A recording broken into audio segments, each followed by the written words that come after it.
Assalamualaikum warahmatullahi wabarakatuh. Perkenalkan, kami dari kelompok 5 kelas RB akan melakukan presentasi tugas kelompok modul 7 yaitu ANOVA.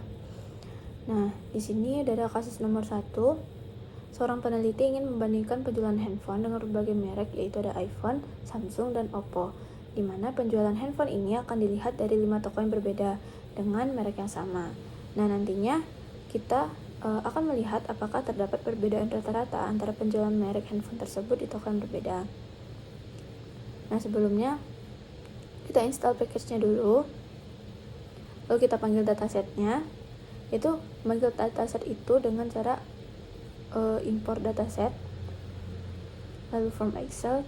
Nah, nantinya kita akan mencari atau memuat file tersebut di sini, lalu akan kita copy kode preview tersebut.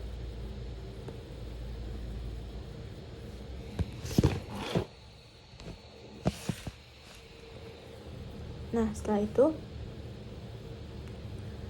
kita run dan muncul datasetnya. Nah, sebelum dilakukan ujian ANOVA dapat kita deskripsikan terlebih dahulu berdasarkan statistik deskriptifnya dengan menggunakan boxplot. Yaitu boxplot ini, nah dimana iPhone itu kita inisialisasikan dengan warna pink, Oppo light blue, dan orange itu untuk Samsung. Nah, ini. Nah, dimana ini penjualannya itu dengan barangnya itu ada 35, 40, 45, 50. Nah, inilah rata-rata untuk iPhone, Oppo, dan Samsung. Nah, selanjutnya dalam menghitung ANOVA satu arah menggunakan rumus-rumus, kita dapat menggunakan rumus-rumus yang tersedia dalam ANOVA satu arah. Yaitu pertama menghitung derajat bebas. Nah, selanjutnya kita akan menghitung ANOVA satu arah menggunakan rumus-rumus yang tersedia dalam ANOVA satu arah tersebut. Nah, pertama kita menghitung derajat bebasnya dulu, dimana ini raw data ini digunakan untuk menghitung jumlah total observasi dalam dataset. Nah, data ini merujuk pada dataset yang kita gunakan. Nah, lalu fungsi raw ini menghitung banyaknya baris dalam dataset kita, data frame itu, yang menunjukkan total jumlah yang terlibat. Nah, terus untuk length ini, unique data merek ini mengembalikan nilai unik dalam kolom merek dalam data frame tersebut. Nah, artinya ini akan mengidentifikasi jumlah kelompok yang ada dalam variabel atau faktor dalam merek ini. Nah, selanjutnya length ini menghitung banyaknya elemen dalam hasil unik itu. Nah, yang pada kasus ini adalah banyaknya kelompok atau faktor yang dalam merek tersebut. Misalkan kita kita menggunakan dataset yang merek yang sama tapi di toko yang berbeda. Nah, terus jika kita mempunyai 3 kelompok merek juga, yaitu ada Samsung, Oppo, dan Vivo, maka K-nya akan berisi nilai 3. Nah, terus untuk DFT ini itu derajat bebas total dengan rumus N kurang 1, di mana N ini adalah jumlah total observasi dan pengurangan 1 dilakukan karena derajat bebas total itu selalu lebih kecil 1 dari jumlah total observasi. Selanjutnya ada DFP, yaitu derajat bebas antar kelompok, yaitu dengan rumus K dikurang 1, di mana K ini adalah jumlah kelompok tadi, yaitu merek tadi. Selanjutnya ada DFG, yaitu derajat bebas dalam kelompok. Nah, derajat bebas kelompok ini mengurangi N, yaitu jumlah total observasi, dengan K, yaitu jumlah kelompok tadi. Nah, terus DF, C. Nah, C ini untuk vektornya, dimana di dalamnya itu ada DFT, derajat bebas total, DFB, derajat bebas antar kelompok, dan DFG, derajat bebas dalam kelompok. Nah, nanti kita panggil DF ini kembali, dia akan menampilkan vektor yang berisi 3 nilai derajat bebas yang sudah dihitung.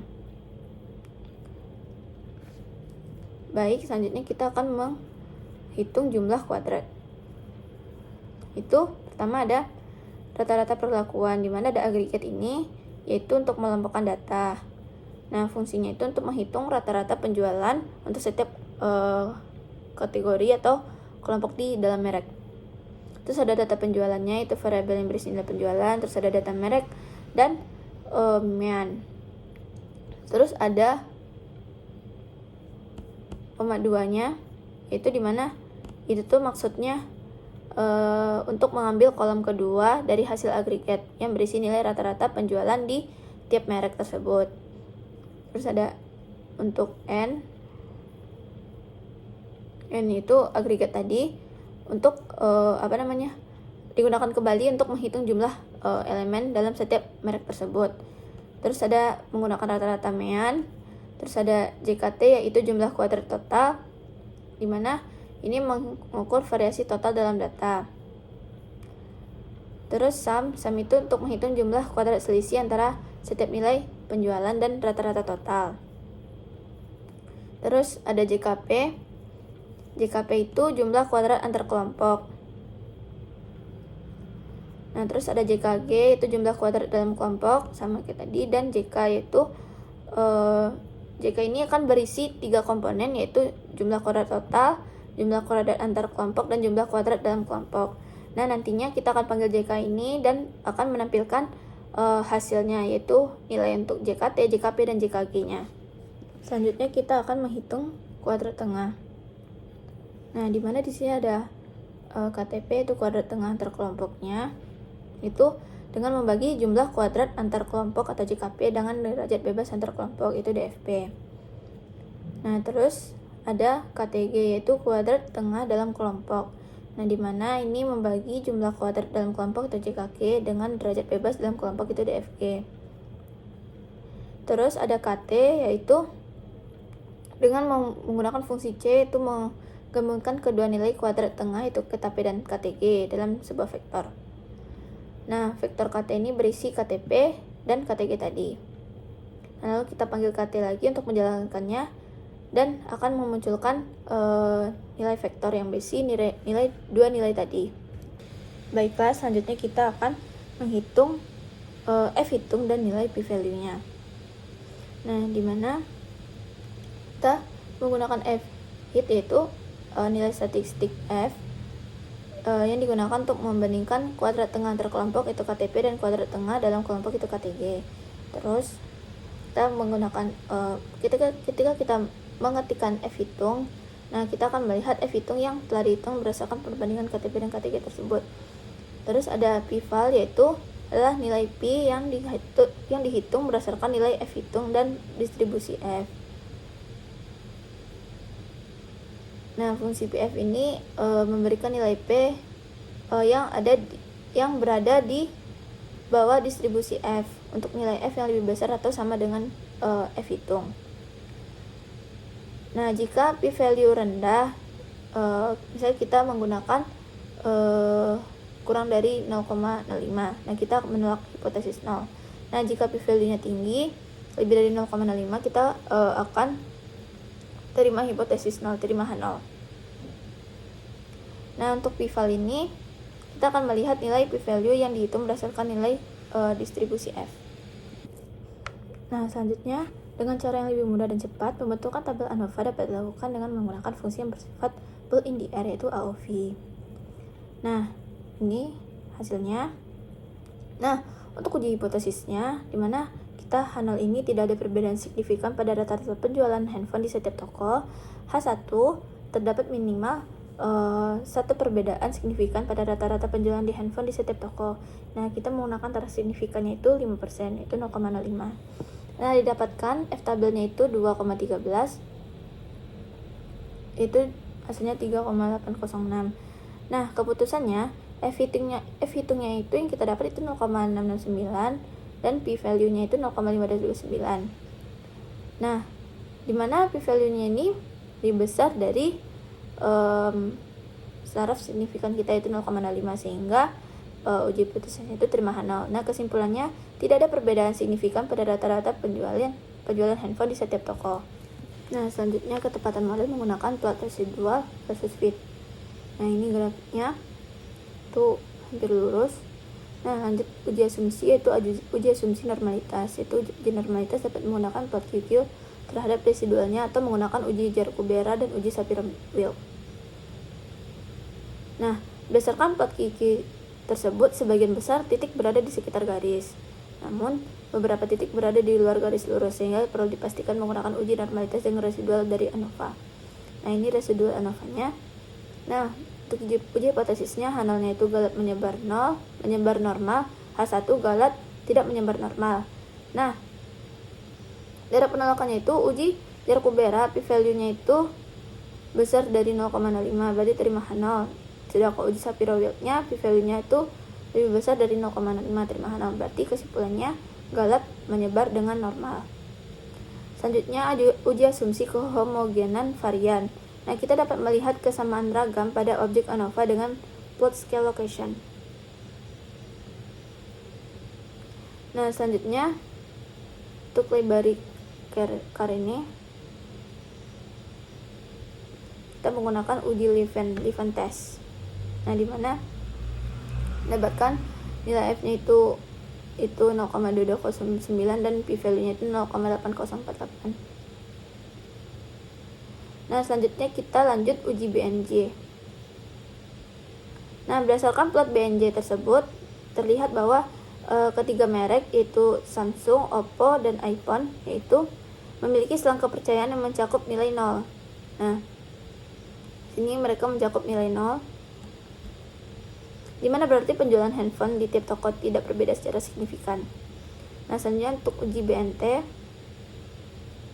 Nah, berdasarkan plot BNT tersebut terlihat bahwa ketiga merek handphone memiliki grup yang sama, yaitu A, yaitu pada iPhone, Samsung, dan Oppo. Nah, dimana berarti penjualan ketiga handphone tersebut di tiap toko tidak berbeda secara signifikan. Sekian, terima kasih dari kasus 1. Assalamualaikum warahmatullahi wabarakatuh. Perkenalkan, nama saya Jelani Satria dengan NIM 123450111. Ini saya menjelaskan kasus 2, yaitu seorang ahli tanaman ingin membagikan keragaman jenis tumbuhan di lokasi berbeda, yaitu X, Y, dan Z, dan di 3 ketinggian yang berbeda, yaitu rendah, sedang, tinggi. Peneliti tersebut mengumpulkan data jumlah spesies tumbuhan yang ditemukan di masing-masing lokasi dan ketinggian.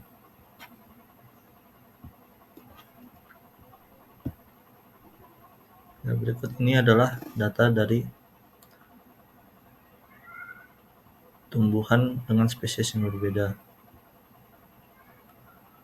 Pertama, kita akan menginstal package-nya terlebih dahulu, yaitu ada Excel, T-Series, R Agricole, ggplot2. Lalu kita mendeklarasikan data yang tadi.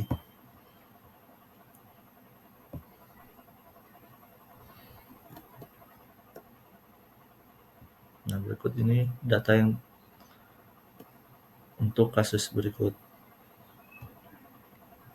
Lalu berikut ini adalah kode untuk membuat box plot, mana hasilnya yaitu di lokasi Y rata-ratanya cukup tinggi, dan untuk keragaman di lokasi Z lebih tinggi dari yang lain atau lebih banyak.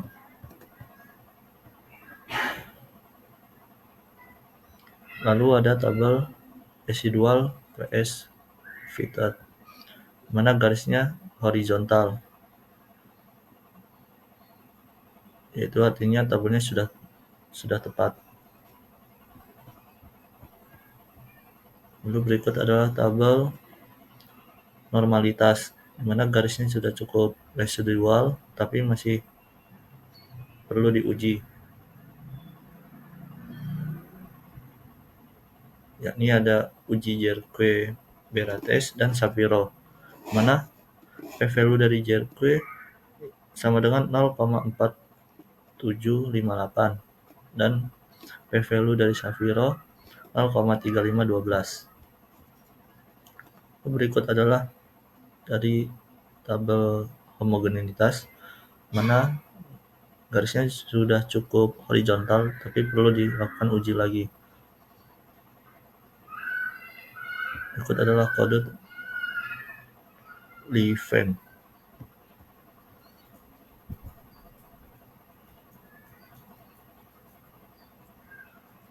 Lalu berikut adalah tabel uji BJT atau BNJ, mana dia sudah berada di garis 0, yaitu artinya di uji signifikan berikut hasilnya tidak cukup signifikan. Lalu berikut adalah uji BNT. Dapat kita lihat di mana bagian rendah berada di titik B. Dengan hasilnya yang betul berikut: sedang 14.00, tinggi 13.7333, rendah yaitu 12.26667, yaitu B catnya.